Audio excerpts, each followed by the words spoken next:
আজকে অনেক দিন পর মনে হলো যে কিছু একটা রান্না করি। তো পটল পোস্ত খেতে আমি খুব ভালোবাসি। তো মার কাছে গেলেই মাকে বলি, মা আজকে পটল পোস্ত করবে?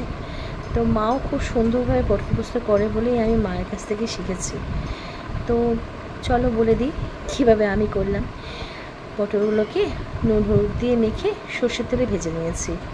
আর একটা পেস্ট বানাবো। পেস্টের মধ্যে আমি কালো সর্ষে, সাদা তিল, পোস্ত, চারমগজ, দুটো শুকনো লঙ্কা, না সরি একটা শুকনো লঙ্কা, দুটো কাঁচা লঙ্কা দিয়েছি। আর মা চারমগজ দেয় না, কিন্তু আমি চারমগজটা দিয়েছি। এবার ভালো করে গুঁড়িয়ে একটু জল দিয়ে ভালো পেস্ট তৈরি করে নিয়েছি। আর পেস্টটা আমি জাস্ট পটলের মধ্যে দিয়ে ভালো করে নেড়ে নিয়েছি।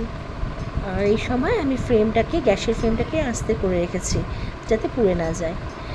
ততক্ষণ পর্যন্ত নাড়বো যতক্ষণ পর্যন্ত পটল থেকে তেলটা বেরিয়ে না আসে। যখন তেল বেরিয়ে আসবে তখন আমি পটলের মধ্যে স্বাদ মতন অল্প মিষ্টি দিয়ে দিয়েছি। মিষ্টি দেওয়া একটু দিলে পরে আমার খুব ভালো লাগে খেতে। আর যেহেতু পটলের মধ্যে আমি নুন দিয়ে ভেজেছিলাম, তাই খুব বেশি নুন আর লাগবে না মনে হয় আমার কাছে। তো এবার যে মশলা ধোয়া জলটা আছে সেটা সবটাই আমি দিয়ে দিয়েছি। মশলা ধোয়া জলটা বেশি পরিমাণ দিইনি, অল্প পরিমাণই দিয়েছি, কারণ পটলটা ভাজা ভাজা হয়ে গেছিলো, তো খুব বেশি জল লাগবে না সেদ্ধ হতে। আর গ্যাসের ফ্লেমটাকে মিডিয়ামই রেখে দিয়েছি। এবার মনে হলো যে একটু নুনটা একটু কম কম লাগছে, তো আমি তার মধ্যে একটু সামান্য পরিমাণ নুন দিয়েই দিলাম, যাতে মিষ্টিটা নুনটা দুটোই ব্যালেন্স হয়ে যায় আর খেতেও খুব ভালো লাগে। আর গরম গরম ভাত দিয়ে পটল পোস্ত খেতে আমার খুব ভাল লাগে, তাই আমি করেই ফেললাম।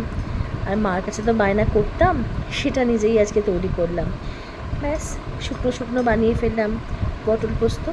পটল পোস্তের মধ্যে একটু নারকেলের দুধ বা নারকেল পাউডার দিলে খুব ভালো লাগে, কিন্তু আমার কাছে ছিল না বলে আমি এমনিই বানালাম। তো তোমরা কে কে ভালোবাসো জানিও। আজকের জন্য